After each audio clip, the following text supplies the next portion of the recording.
आज का ये फंक्शन जो एक तरह का शोक फंक्शन होता है, पूरे मुल्क में इसको हम कमेमोरेशन डे के तौर पर मनाते हैं। उन शहीद अफसर और साथियों को याद करने के लिए जिन्होंने आज से बहुत साल पहले एक दुश्मन की टुकड़ी का मुकाबला करते हुए लद्दाख के खित्ते में अपनी जान का नजराना पेश किया। ये 1959 की बात है। सीआरपी की एक बहुत छोटी टुकड़ी जब अपनी सरहदों की हिफाजत के लिए तैनात थी, उसका दुश्मन की टुकड़ी के साथ मुकाबला हुआ और उस मुकाबले में आखिरी दम तक और आखिरी गोली तक हर साथी ने फाइट किया और अपने मुल्क के लिए अपनी जान को निछावर किया। उस दिन की याद में पूरे मुल्क में आज के दिन को कमेमोरेशन डे परेड के तौर पे सेलिब्रेट करने की प्रथा शुरू हुई और वो प्रथा आज पूरे साल के दौरान जो सितंबर के महीने से लेकर के अगस्त के महीने तक जो साथी यूनिफॉर्म फोर्सेस के अंदर, पुलिस फोर्सेस के अंदर, सीपीओज़ के अंदर काम करते हैं, उनकी जहाँ जहाँ भी शहादतें मुल्क के अंदर होती हैं, हम सब लोग मिल कर के उनको खराज अकीदत पेश करते हैं, उनको श्रद्धा के सुमन अर्पित करते हैं और याद करते हैं उनकी कुर्बानी को कि उन्होंने अपने मुल्क के लिए अपनी जान की आहुति दी, अपने लोगों के लिए अपनी जान की आहुति दी और ऐद करते हैं कि अपने मुल्क की हिफाजत के लिए, अपने लोगों की सलामती के लिए हम हर तरह की शहादत को कबूल करने के लिए तैयार रहेंगे। सर, अगर बात करें पिछले एक हफ्ते में 2 बार इंटरनेशनल बॉर्डर और एलओसी पर फायरिंग हुई, जिसमें एक बीएसएफ जवान और आज एक आर्मी जवान के घायल होने की खबर है। क्या जो आगे आने वाला मौसम है उससे पहले इन्फिल्ट्रेशन की कोशिश हो रही है? इन दोनों वाक़ों को हम लोग अपनी जगह पे छानबीन कर रहे हैं। अर्निया में जो बीएसएफ का वाक़ा हुआ और कुपवारा के बॉर्डर में जो आर्मी के जवान का वाक़ा हुआ, उन दोनों की छानबीन अपनी अपनी जगह पे दोनों फोर्सेस कर रही हैं। पता चलेगा कि इसकी क्या वजह है, किस तरीके से ये वाक़ा पेश आया, मगर जो ओवरऑल सीज़फायर अंडरस्टैंडिंग है वो सब जगह पे होल्ड करती है। कुल मिलाकर के हमारे बॉर्डर के ऊपर सिक्योरिटी की ग्रिड बहुत अच्छे से मजबूत है।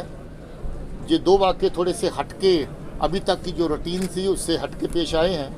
इनकी छानबीन जारी है और इसकी डिटेल आने के बाद शेयर करेंगे। जिस तरह से आपने स्पीच में कहा, जम्मू कश्मीर के जो पुलिसमैन, वो फिगर्स आप शेयर कर सकते हैं दोबारा जो शहीद हुए हैं? टोटल नंबर मैंने 1605 बहादुर ऑफिसर्स, जवानों, एसपीओज़ की शहादत का जिक्र किया। पिछले 30 बरसों से ज़्यादा लंबी जो हमारी जंग, जो दहशतगर्दी की जंग हमारे पड़ोसी की तरफ से जहाँ पर थोपी गई, उसका डट के मुकाबला करते हुए हमारे 1605 बहादुर ऑफिसर जवानों ने अपनी जान की आहुति दी है।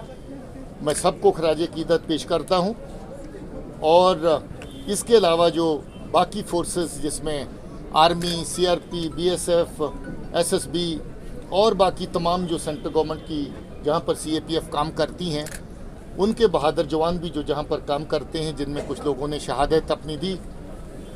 इस साल में कर्नल मनप्रीत आप जानते हैं, मेजर आशीष आप जानते हैं, डीएसपी हमांजू भट्ट को आप जानते हैं और उनके साथ उनका जो साथी प्रदीप, हमारा जो आर्मी का जवान था, उसकी शहादत को भी आप जानते हैं।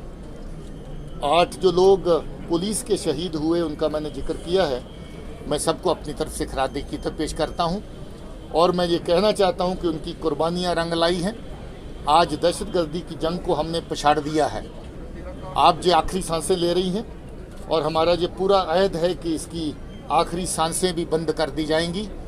आज लोगों की जान और माल की जो हिफाजत करने का सिलसिला है, उसमें हमें बहुत बड़ी कामयाबी मिली है। जहां सैकड़ों और हज़ारों की तादाद में बेगुनाह लोगों का दहशतगर्दी की जंग के अंदर खून हुआ, दहशतगर्दों में पाकिस्तान की एजेंसी के इशारे पर जिस तरीके से आम लोगों को, बेगुनाह लोगों को अपनी गोली का निशाना बनाया, आज वो दिन बीते दिन हो गए हैं। आज लोग अपने एक फिर से अमन व अमान के माहौल में जीने की जो चाहत रखते थे, फिर से उस माहौल में लौटे हैं। आज हमारे बच्चे सुरक्षित हैं, आज हमारे कारोबारी लोग सुरक्षित हैं, आज हमारा टूरिस्ट सुरक्षित है। हर आदमी जहां पर फिर से अमन के माहौल में सांस ले रहा है, मुझे इस बात की खुशी है। इस माहौल तक पहुंचने के लिए जो फोर्सेस ने काम किया है, जो जम्मू कश्मीर पुलिस ने काम किया है, मैं उसकी रज की सराहना करता हूं।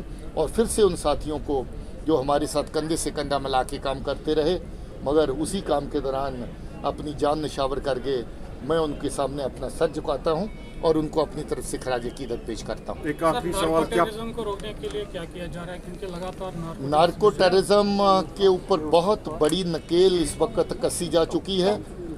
कुल मिलाकर के पिछले कुछ सालों का जिक्र करें तो 39 के करीब ऐसे केसेस नार्को टेररिज्म के हवाले से पिछले कुछ सालों में हमारे सामने आए। उनकी तफ्तीश को आम तफ्तीश से हट के किया जा रहा है।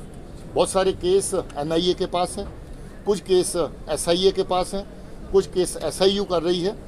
अभी हाल फिलहाल में बहुत बड़ी कामयाबी रामबन में हमें मिली, जिसमें 30 किलो से ज़्यादा कोकेन के तरह का जो मादा है वो बरामद किया गया। उसकी तारें कुपवाड़ा से जुड़ी, पंजाब से जुड़ी, अब उत्तराखंड तक पहुंच गई हैं। तो जो आदमी उसमें आगे या पीछे की तरफ, दोनों तरफ इन्वॉल्व है, हमने सबको पकड़ लिया है। उस केस की तफ्तीश जारी है। नार्को टेररिज्म का सिलसिला जो उसको सख्ती से कुचला जाएगा। इसमें सरहद के कुछ गांव, सरहद के कुछ इलाके, सरहद के कुछ लोग शामिल हुए। तो 39 के करीब ऐसे केसेस नार्को टेररिज्म के हवाले से पिछले कुछ सालों में हमारे सामने आए। उनकी तफ्तीश को आम तफ्तीश से हट के किया जा रहा है। बहुत सारे केस NIA के पास हैं, कुछ केस SIA के पास हैं, कुछ केस SIU कर रही है। अभी हाल फिलहाल में बहुत बड़ी कामयाबी रामबन में हमें मिली, जिसमें 30 किलो से ज़्यादा कोकेन के तरह का जो मादा है वो बरामद किया गया। उसकी तारें कुपवाड़ा से जुड़ी, पंजाब से जुड़ी, अब उत्तराखंड तक पहुंच गई हैं। तो जो आदमी उसमें आगे या पीछे की तरफ, दोनों तरफ इन्वॉल्व है, हमने सबको पकड़ लिया है। उस केस की तफ्तीश जारी है। नार्को टेररिज्म का सिलसिला जो उसको सख्ती से कुचला जाएगा। इसमें सरहद के कुछ गांव, सरहद के कुछ इलाके, सरहद के कुछ लोग शामिल हुए। काफ़ी लोग नार्को टेररिज्म के चलते हुए, क्योंकि दहशतगर्दी में भी साथ में शामिल थे, उनके खिलाफ बहुत सख्त कार्रवाई की गई है। उसके अलावा जो नार्को ट्रेड है, नार्को ट्रेड के हवाले से अगर देखें तो हमारी पहले से कोशिशें पिछले 5 सालों में 4 गुना बढ़ गई हैं। केसेस की तादाद बढ़ी है, गिरफ्तारियों की तादाद बढ़ी है, और जो लोगों की प्रॉपर्टीज़ को जब्त करने का सिलसिला, जो नार्को से प्रॉपर्टी इन्होंने हासिल की है उसको जब्त करने का सिलसिला मुसलसल जारी है। हमारा ये ऐद है कि ये नई जंग जो पाकिस्तान ने हमारे लोगों के ऊपर थोपी है दहशतगर्दी के बाद, अब नार्को टेरर की जो जंग उन्होंने हमारे पर थोपी है, नार्को ट्रेड की और नार्को कंजम्पशन के जरिए से हमारे जवानों को बर्बाद करने की जंग जो उन्होंने छेड़ी है, इसका हम डट के मुकाबला करेंगे। इसमें सब किसी के सहयोग की ज़रूरत है और समाज के हर फर्द के सहयोग की ज़रूरत है, ताकि हम अपने आने वाली नस्लों की हिफाजत कर सकें और मजबूती से जो आज अमन और तरक्की का माहौल है उस पर आगे बढ़ सकें। एक आखिरी सवाल, कितने लॉन्चिंग पैड्स अभी एक्टिव है, कुछ फिगर्स हैं आपके पास, और क्या लॉन्चिंग पैड्स का जो सिलसिला है बहुत हद तक काफ़ी लॉन्चिंग पैड्स को बड़ी सख्ती से दबाया गया है। वहाँ से चलने आने वाली गतिविधियों को काफ़ी हद तक निपटा गया है, मगर अभी भी कुछ ऐसे कैंप मौजूद हैं अलग अलग जगह से। सियालकोट की तरफ से ले लें अगर IB का बॉर्डर, और चले जाएं गुरेज़ की तक, अभी भी कुछ कैंप ऐसे हैं जहाँ पर इस तरह की नकलो हरकत रहती है कि वहाँ पर ट्रेनिंग का कुछ माहौल रहता है। कुछ लोग ट्रेन करके इधर पुश करने की आड़ में रहते हैं। दहशतगर्दी की जो मरती हुई इस वक्त कहानी है उसको कायम रखने के लिए जो इन्फिल्ट्रेशन का सिलसिला, उसके ऊपर बहुत हद तक हम लोग काबू पा चुके हैं। इस साल कुछ कोशिशें हुई, मगर आपको ये जानकर के खुशी होगी कि इन्फिल्ट्रेशन के 90% से ज़्यादा केसेस को सरहद के ऊपर ही निपटा गया, और जो लोग इन्फिल्ट्रेट करके आ रहे थे उनको वहीं पर मार गिराया गया। बहुत बड़ी कामयाबी फोर्सेस को सरहद के ऊपर मिली है। जो लोग निकल के आगे आए उनमें से काफ़ी लोग जहाँ पर हिंटरलैंड में भी मारे गए हैं। मुझे सबसे बड़ी खुशी इस बात की है कि आज जो जहाँ का नौजवान जम्मू कश्मीर का अपना यूथ जो है, जो उनके बहकावे में आके मिलिटेंसी की तरफ बढ़ रहा था, उसने इस बात को पहचान लिया है। दुश्मन की साजिशों को और दुश्मन की चाल को उन्होंने पहचान लिया है। कहाँ पिछले साल 110 लोग मिलिटेंसी की जो रैंक्स में उसमें शामिल हुए थे, और आज सिर्फ और सिर्फ इस साल में 10 लोग मिल्टन सी की तरफ गए। अभी भी ऐसे बहके हुए जवानों को मैं कहना चाहता हूँ कि अब ये सिलसिला बंद कर देना चाहिए। 6 लोग इन 10 में से भी मारे गए। हमारी जानें कीमती हैं, हम नहीं चाहते कि आपकी जानें जाया हों। जो आदमी हथियार उठाता है, पाकिस्तान की एजेंसियों के इशारे पे बेगुनाह की जान को निशाना बनाता है, उसकी अपनी जान भी गोली लग के किसी न किसी इनकाउंटर में ख़त्म होने का सिलसिला बनता है। अभी भी हमें गुरेज करना है। आज वक्त है बिल्कुल अमन के साथ खड़े होने का। आज वक्त है अपनी ज़िंदगियों को फिर से आबाद करने का, तामीर करने का, अपने समाज को तमीर करने का, उजड़े हुए वरान को फिर से आबाद करने का सिलसिला बड़ी तेज़ी से चल रहा है। इसमें नौजवान के सहयोग की बहुत बड़ी ज़रूरत है।